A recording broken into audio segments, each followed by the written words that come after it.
Welcome to the Gaming Tailgate Podcast. I am CDJ, joined this evening again by JB Huskers. JB, how are you? Good. How's it going? Good. Since last time we talked, it was pretty quiet in the world of college football and pretty quiet in the world of EA Sports college football. Then about 3 weeks ago, actually about 2 from the time we record this, comes out rumors that quickly changed to news of Oklahoma and Texas going to the SEC. Maybe by 2025, I'm going to guess it happens earlier, but as of now, 2025. And with that, my thoughts instantly went to, I don't know where the custom conference feature sat, in terms of the cut line and being in year one of EA Sports college football, but I'm thinking now it probably has to move above the cut line. JB, what do you agree, disagree? And first off, what are your thoughts on Oklahoma, Texas leaving to go to the SEC? Well, that's so weird because Texas basically wanted to be the ruler of the Big 12, had to have their own network, had to be the top dog and everything. And that almost might have been a catalyst for Nebraska leaving the Big 12 back in the day. Might have been a catalyst for A&M leaving the SEC as well, maybe Missouri as well. They might have just got tired of Texas and decided to bolt. Now it's kind of weird hearing Texas deciding to bolt for themselves. Now they're going to go to where they're not going to be the top dog. It's interesting to hear that they're going to do that, and maybe the true story will come out in the years to come. I don't know what's really going to happen, but they probably saw the writing on the wall and things are going to crumble. And the teams that are left there and also the teams that are left in the Pac-12 might have to try to band together to save whatever's left and go from there. But it's quite the interesting story for sure. It's one of those things I tend to think that I wonder if they saw and realized that the Big 12 wasn't stable, especially a year with COVID hitting and realizing that these athletic departments, a lot of the smaller programs are the ones that were struggling to be profitable. One big hit and they become pretty shaky. I wonder if maybe they saw the writing on the wall, like you said, and they're looking for long-term stability. And it kind of reminded me of a few months ago. I'm not a huge soccer fan, but I remember following when there was talks of the Super League being formed, and a lot of the college football writers and fans said, what would happen in a college football super conference? Well, we're getting that. And I think that's what this is. I think all the big boys are going to try at least join the big boy league. They want to be stable. They don't want to see their conference fall apart, because if the opposite happened, where the bottom of the Big 12 falls out, Oklahoma and Texas would have to crawl on broken glass to get anywhere. Whereas now, any conference in the right mind would gladly take them. So I think it makes sense in a long-term stability frame of mind, but I'm not sure short-term, or at least on the field, how it's going to play out. I know it makes sense geographically. They're not that far out of the SEC realm. However, I think now those SEC schools, they're salivating. They can go into Texas now. They have stronger recruiting ties now to go in there and say, let's say Florida wants to go into Texas and get players, or Alabama wants to extend even more into Texas. They can say, hey, now, we're several states away, but we're going to have at least 3 games in your area, numerous times in your college career. You can play at Texas, play at A&M, or at Oklahoma. Your family can see you there. It's not that long of a drive. You'll be on the SEC network. You'll be on ESPN. It makes a lot of sense, I think, for it. As a college football fan, I don't know how I feel about this. All these conferences kind of merging, some fading away, traditions kind of going by the wayside. It seems like everything now is so corporate and big that I don't know if we'll ever get that. I don't want to say small field of college football, but some of those traditions were born out of regions, regional issues. And now it's one big blob of college football that spans from coast to coast. Traditions went away a lot for the most part a while back anyways. So that is true. Is the Longhorn Network done with this? Some say that, but ESPN owned it. So I got to think, I don't know. I would not think the SEC network would want to have a secondary, Longhorn network they're competing with. So I would think that would probably go by the wayside, but maybe it goes to a streaming service, because that's what Notre Dame is using now. They're going to a streaming service, as well as games on Peacock, I believe. I don't know. The future is interesting. Things have changed so much in, say, the last 5 to 10 years, where before that it moved at a glacier speed. And now it seems like the last, I'd say 5 years, but really the last 2 to 3 years, things have just gone at a breakneck speed. And with name, image, likeness going in, with schools moving once again, with more rumors of realignment. I mean, it's crazy. It's one of those things that seems like every month there's something big happening. I can only imagine Notre Dame fans being pissed right now where their first game's going to be on Peacock. Yeah, I've read a lot of comments like that. People are not happy with that service, so it could be a disaster. Between WWE events, Olympic events have been nightmares. It's just they tough. crapped the bed. They crapped the bed with the last pay-per-view with a very horrible freeze. But what do you think about the custom conference feature? How it was in NCAA Football 14? And again, go back to 3 weeks ago. Where do you think it's, in your mind, in your opinion, where do you think it stood in terms of the likelihood of being in EA College Football Year 1 to today with all the news that's happened in the last 3 weeks? We don't know exactly what we were supposed to get with Game 1 in this new series, but at the same time, you almost, with the ever-changing landscape of college football, you almost have to have that in anyways, just to be flexible with everything that's always been changing anyways, Right. I don't know how you could not have it in there, and because otherwise you're going to be outdated if you don't have it in, and a school leaves a conference and you're 2 years away from putting that feature in, then you're stuck for 2 or 3 games with a team in the wrong conference. So I don't think they can afford to not have it in the game. If you asked me 3 weeks ago, I would say there was a 50-50, maybe 60-40 good chance it would be in at least some form of Year 1. But I think with the recent developments, it would not shock me. And hopefully we find out sooner than later. I think it goes above the cut line and it's guaranteed in Year 1.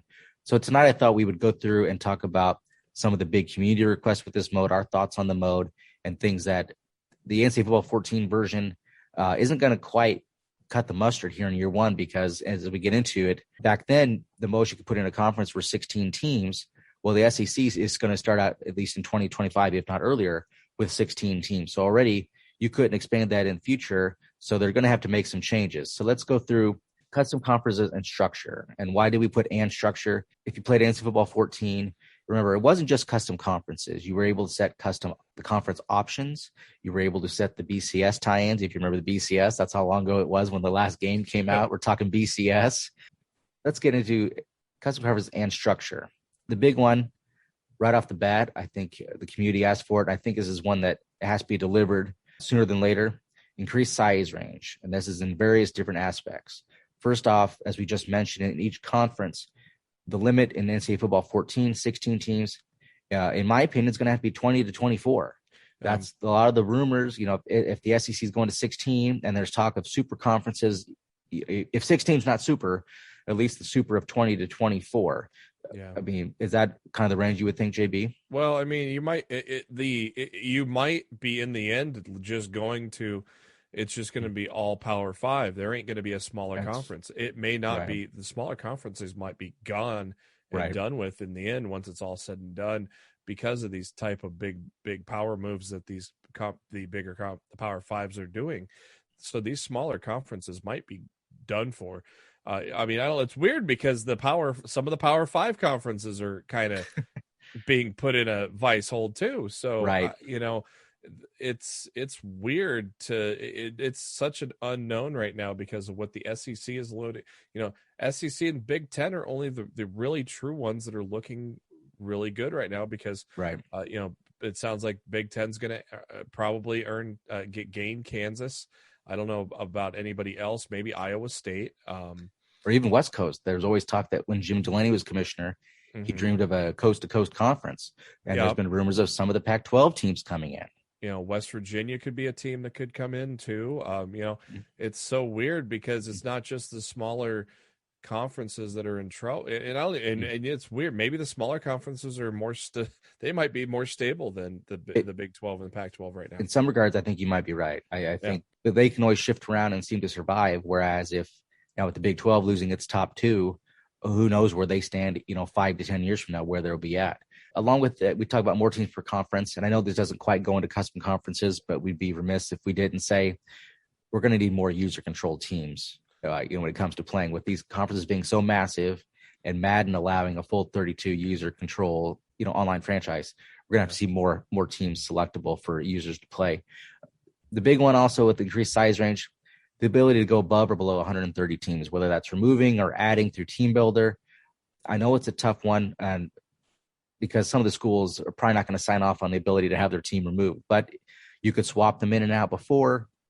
So maybe if you wanted to go back to a 124 team or 120 team or just a Power 5, whatever you wanted to do, basically the name of the game is more options and customization. Whatever dream scenario you can think of, that option needs to be in the game. And that goes back to the first point with those teams per conference. If any article you've read that has a hypothetical of what could happen with realignment, to be able to do that in the game, I think it's what the goal needs to be. So with that, if you go above or below 130 teams, some of the questions that come to mind, will the game need to have more than the 4 FCS that they had in NCAA Football 14, the 4 directional school FCS directionals, which are basically placeholders to fill out your schedule, to replicate the 1AA or FCS teams that were in there. The big one the community always asked for was the ability to swap in created teams for the fictional FCS. If they don't give us some of those FCS real teams to play against or fill out schedules, maybe the ability to swap in. But I know that's tough because I do not expect a team builder in year one. That's just my personal opinion. I think if we get an in-depth custom conference, I think that's great. I just don't see a team builder in year one. So that'll be interesting to see what they do with the FCS directionals as they had in NCAA Football 14. Yeah, I mean, it probably won't be a year one thing, but you kind of wonder, especially with teams going in and out of FCS, you kind of wonder why not just sign FCS. Right. That's what wouldn't shock me if they have at least a couple. Because FCS is part of the NIL, right? I believe it's all levels. Yeah. It depends on depends some on the state legislation, I believe, but I believe they apply to that. One thing I thought if EA wanted to do a great marketing thing was if they realize, okay, we don't want to do FCS directionals, which the fans would be thrilled to hear that. What if they come out and say, okay, we're going to look to take eight playoff teams or 4 playoff teams. So whoever those teams are, those are the ones we're going to approach first about getting licensed in the game. Yeah. That would be a great marketing angle and story angle. I can see that on social media being, okay, not only did this FCS team make the playoffs, okay, now they're going to be in the game year 1 or year 2 as one of these FCS schools. I think that'd be a great story and a great marketing approach. There'd be fans talking about it who don't even follow FCS because now they know they'd be in the game. Yeah, and they're going to have to be flexible because with all these changes, you don't know what's going to happen to the Sun Belt and things like that. I mean, the Sun Belt, brought in a lot of FCS teams when right. And then there were some teams that were in the game like Idaho that went down to FCS. So, there's going to probably be some of that movement again caused by this major conference realignment whenever that happens again with Texas and Oklahoma. And we do know through Matt Brown at his Extra Points newsletter, he's been doing a great job with Freedom of Information Acts, learning about the contracts that EA and the CLC have been trying to get the schools to sign to join. And there has been discussion or notes mentioned of adding FCS at some point, so maybe that comes sooner than later. Another big one, and I know this is tough because in NCAA 14, they couldn't do some of this because the conferences wouldn't sign off on it. And I get completely why that would be, but we're here to talk about what the fans want. If it's not completely realistic, no offense, that's not our problem. We have to just say what the people want. A big one is always the ability to create a new conference. And I understand that that's a little tough, and the conferences may not want to see themselves be edited away or deleted away. Some ways around that. Maybe if you can't make a new one, maybe you could at least rename it to the name of a conference that existed previously. So that would allow you to bring back the Southwestern Conference, and maybe you move teams around to bring back the Big 8 or the Big 12 as is. And with that, if you can make a new one or edit to, an old format, could you upload an image? Or maybe the game already has it where you can select old conference logos. Mm-hmm. So let's say you go in and you make the Big 8. Well, you don't want it stuck in saying the Big 12 forever. Well, I'm sure the Big 12 owns the rights to the Big 8 name, the Big 8 logo. So then maybe you go in and select the Big 8 logo. Just some small things like that. I know image upload and moderation would be a nightmare for EA. And I don't blame any studio that doesn't want to touch that. I mean, I completely get that as a fan. We've seen what happens with other games. Oh, yeah. With NBA 2K, there's issues they're still chasing down. And I believe MLB The Show has that where people are just putting things that almost unbelievable, but they're doing it for outrage effect and hoping to get on social media, but terrible things. So I get moderation's a nightmare. Yeah. So I completely get why EA may not want to touch that at all, especially year 1. So maybe the ability to select old logos, things like that.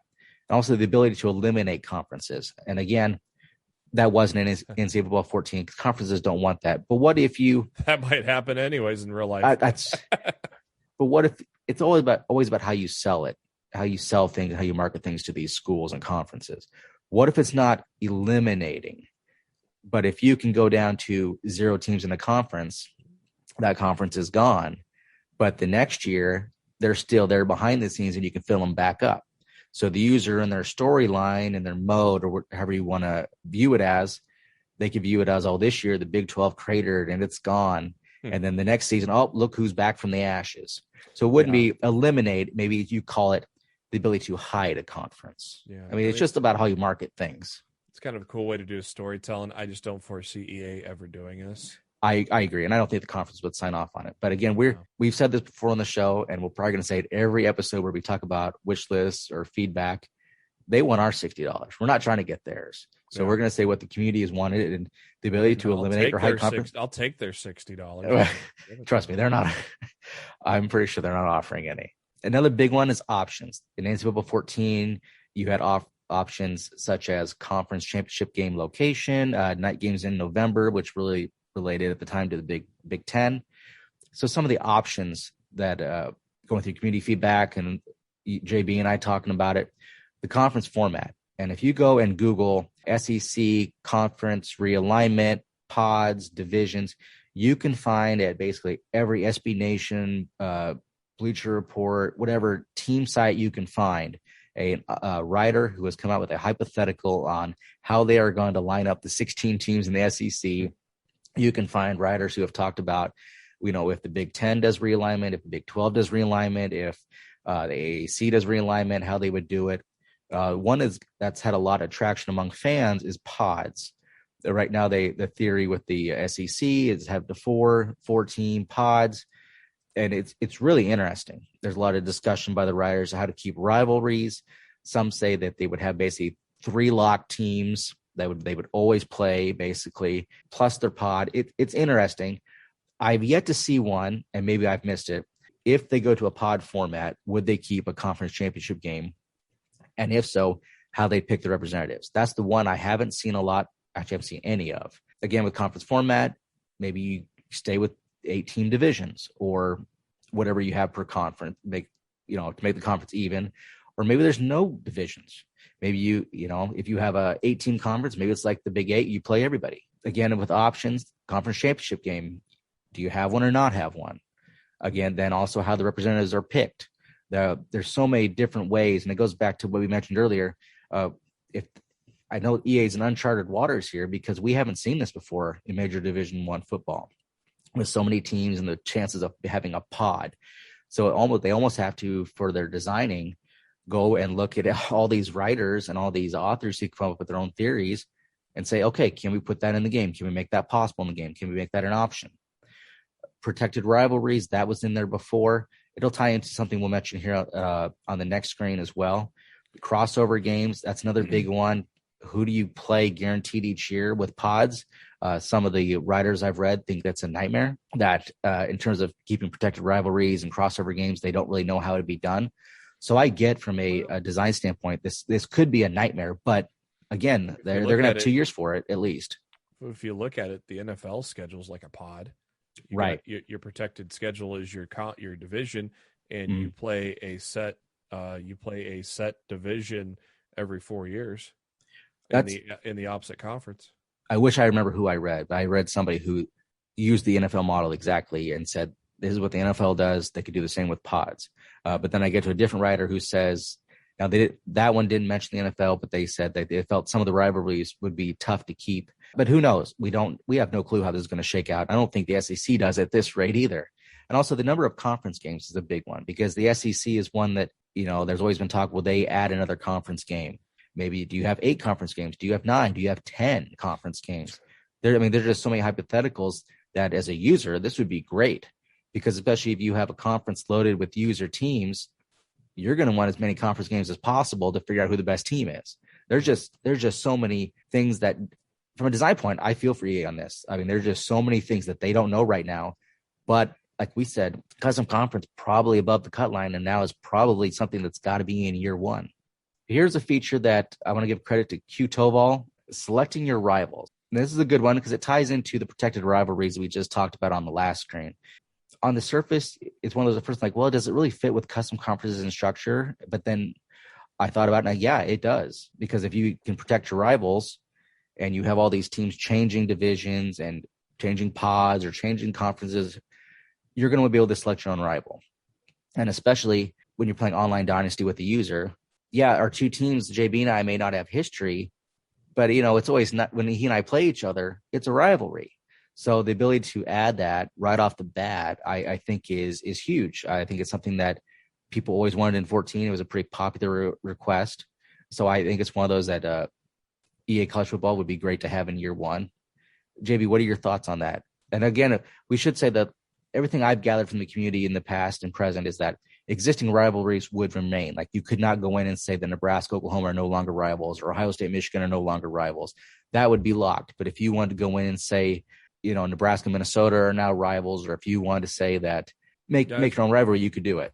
Yeah, and I think it's good, especially for an online dynasty, like with your friends. Make your friends rivals. It's probably the big reason to do that. It's also probably if there's a new rivalry that happens over the course of past couple seasons, whatnot, that kind of is not programmed in the game, you could maybe add it into there. But I think the biggest thing is going to be online dynasty. Just the fact of being able to add it in to be able to call yourself a rival with your friend is probably going to be where that benefits the most. I agree. And I went back from the old Gaming Tailgate wish list tournament when the item of manually or dynamic rivalries came up. I want to talk about the dynamic rivalries. There was always one of those that, we just kind of loosely threw out some ideas on it. Don't think it would really work the best. I think the best is just manually select and be done. Like you said, right off the bat, if you and I have a history of playing sports games against each other in online dynasty, we're going to be rivals off the bat. But let's say in the game, if it was a dynamic one, what is it you have? If you say that you play 3 out of 5 years, you play 5 straight years, if you have a bunch of close games, it just seems like, how would you pick that? And sometimes rivalries aren't always on the field. Let's say 2 users have some great recruiting battles. Maybe they have back-to-back years of playing each other in a bowl game or a playoff. Right in their mind, they're probably rivals. But would a 2-game series in a video game constitute a rivalry? Probably not. So that's where I think the manual ability, it would probably be imperative if or when they add this feature. Yeah, and it's probably going to be hard to get it right, so to speak. It probably could be there's a bigger chance for that to be a mess. Right. I agree with that.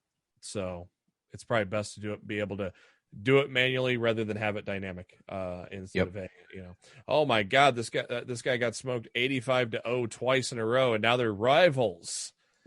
Well, they're very bitter rivals. But I want to thank Qtoval for that. That's one of those that if you're following us on Twitter or on Facebook, we'll put this out from time to time, feedback for the podcast. So I want to thank Qtoval for that. Make sure if you follow us on Twitter or Facebook, every once in a while, we're going to ask for feedback that we'll use in the show. And that's where his feedback came in very handy. This is a feature, the aspect that did make my notes initially, but once he suggested it, it became pretty important. Join that Discord server, kids. And Discord, we got to get that hopping. Yeah. And here's a big one. We talked about, being custom conferences and structure. Well, in the NCAA Football 14, you could adjust the BCS tie-ins and alliances, however you wanted to word it. The one that the community has asked for, and I think personally for me, this is pretty high up there, the bowl tie-ins and playoff structure. We didn't have playoffs in the NCAA Football 14. The guys at CFB revamped, added a playoff, but it's tough to do behind the scenes, but they found a way to make it work a little bit. First, editable bowl tie-ins. It seems like these change every year. Like these change even more than conferences in realignment. So to have that, I think would be a huge start. Are there even tie-ins anymore? There are, but sometimes you get down to the middle tier, lower tier bowls, and it could be teams from 2 or 3 different conferences. But they are there. But I think to have the possibility to edit those would be great. And also the big one, we know we're going to get playoffs in year one. I mean, that's one of those that there's no doubt about it. So an editable playoff structure, and just thinking about this, there's so many things they could do. And I understand maybe year one, their hands are tied, that they have to put the 14 playoff in. And we don't know if the 12 team now is coming because it sounds like it's on hold. with some of the conferences wondering if the SEC was pushing for the 12, knowing that they had Oklahoma and Texas coming in and could load up the playoff with their teams. So just from a fan standpoint, the different options, maybe, do you go to a 2-team playoff field, a 4, a 6, 8, 12, 16 or more, like Mike Leach wants? Let's do the Bobby Knight 128 team tournament. Well, Mike Leach wants a 64-teamer. Remember, Bobby Knight wanted the 300 and everybody in the tournament. In a way, they already are, but I understand his point. Yeah. Along with that, you got to think about the field determination. How are those teams going to be picked? Are there going to be an air quote committee? Are you going to take conference champs and some at large? Like basically what composition, how do you decide what teams make whatever playoff you have? Do you go to the BCS format? Do you go to even pre-BCS format? And then at the end, you let the computer re-rank you one last time. There's just so many things there that if they want to go historic, that they could do for a postseason that I think would be a lot of fun in a user dynasty. Yeah, and you could probably do the, I don't know if it's going to be a year one thing, but they can probably do, at least presentation-wise, probably not a year one thing, but you can do the weekly top 25 playoff countdown thing. You could probably do year one of just a text-based thing, and they probably just use a BCS like point structure to determine that top 25. But at least I bet that at least a text version they could probably get in on year one to at least to provide starting midseason. I think you're right. I think that's a good idea. Like you said, all you need is a little bit of graphics and a little fancy ESPN licensed music, and it comes up. I mean, maybe a little Trey Wingo. Well, he's not there anymore, is he? No, but what week when the weeks start, the rankings start coming out. That's a new option on the Dynasty menu, and you click it, you get the fancy music, and maybe it reveals. I don't want to say slowly, but staggers in. Yeah, I mean that could be pretty damn cool. Yeah, so, I mean you don't need the fancy studio and the 3D host. I mean that. I know if you could snap your fingers and make it happen, that'd be great. But I think just sometimes simpler is better. And I think that I'm very interested to see how they handle playoff presentation. Most people are going to skip that stuff anyways. So right. Details also very important. Some of these we had, some we did not. That when you start switching teams around conferences, dynamically updated uniform patches and helmet decals, the field art, and stadium graphics. It's going to be interesting to see how these stadiums are made. They're going around. We know, again, from Matt Brown, who's been doing great work tracking all this stuff down through Freedom of Information Act from the schools, that EA has been asking for pictures of their stadiums, and they said they would come back later and ask them for game day photos of their stadiums to make sure they had it accurate. So it makes me wonder, how are they building these stadiums? I assume they would have to be flying out to stadiums. But as far as I know, there's been no reports of EA going to stadiums. That hasn't leaked yet, or nobody from a school has said, hey, EA's here today. What we have had is the Ole Miss Picks Twitter account all but saying, paraphrasing, we may or may not have sent some stadium pictures today to a college football video game maker. Mm-hmm. So we know that they provided their stadium to EA College Football. Is there any of the details you can think of, JB? I mean, those are the big ones when I go through the community. What they've asked for in the past and present about this is basically if you switch conference, I mean, you've got to have those.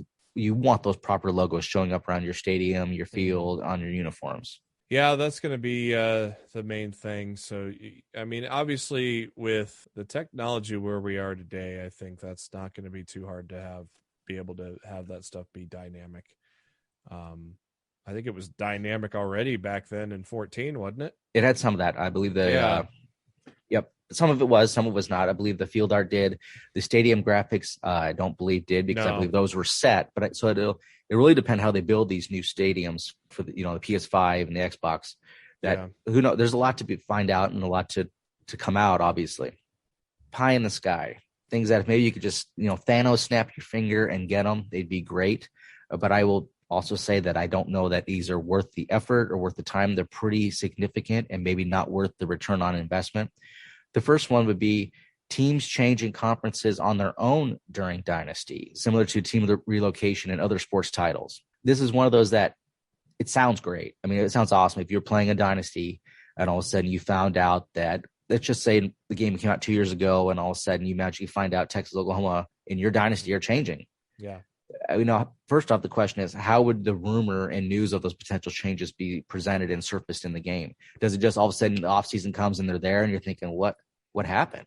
Or do you get a ticker and it says this? Or I don't think they would go into detail of why the NCAA probably wouldn't allow things like that. But well, NCAA is not involved though, but the conferences probably would have put a kibosh on it. Or kind of much like they wouldn't allow player suspensions and stuff like that in the past. Right. So that's one of those that this sounds great. Like if somebody told me this was in the game, that's great. Yeah. But the more I think about it, it's just more questions, because what if you really don't want your team to change the conference? I suppose you could say, well, there's an option. You can turn it off. But then you go to, then why is it in there? And if you have the custom conference feature, just do it yourself manually. My thought is that it's probably better for conference realignment to be done manually and not. But at the same time, it'd be kind of cool for it to happen when you least expect it. And, I agree. And change the landscape of your game. I just don't know how the logic behind the scenes would have to be. And I'm sure if we sat down and thought about it, we could probably, hash out something, but it would be tough, because you'd have to have some of those teams locked to regions and some not. Like a national brand could hop around, like a Texas fits in anywhere. Yeah. If they want to, but it's going to be done right. That's where I lean towards. It's probably just best if this is done manually. Is there anything else that maybe when it comes to custom conferences and the feature, as we wrap up the show, that maybe they would think about adding, or things that just off the top of your head might come to mind would be cool with it? Not really. I think we covered a good majority of everything there. I think, as we move along with the ever-changing landscape, obviously there has to be flexibility in these type of things. And so it's almost got to be a day one thing, because we don't know when and where things are going to happen. As 6 months ago, nobody expected this to happen. No. So, this type of flexibility probably needs to be in the game if we are going to have a sustainable franchise that is going to be around, hopefully, for the next 15 to 20 years like the previous franchise was. Right. I would agree. So with that, let's wrap up the show, JB. And we'll be back sooner than later. There's a lot of news to talk about and feedback to come. So we'll be back soon with more episodes of the Gaming Tailgate Podcast. Make sure to follow us at Gaming Tailgate on Twitter and also on Facebook. Join the Discord server. Hit us up with any questions or thoughts at podcast@thegamingtailgate.com. JB, thank you. Thank you. And everybody, thanks for watching.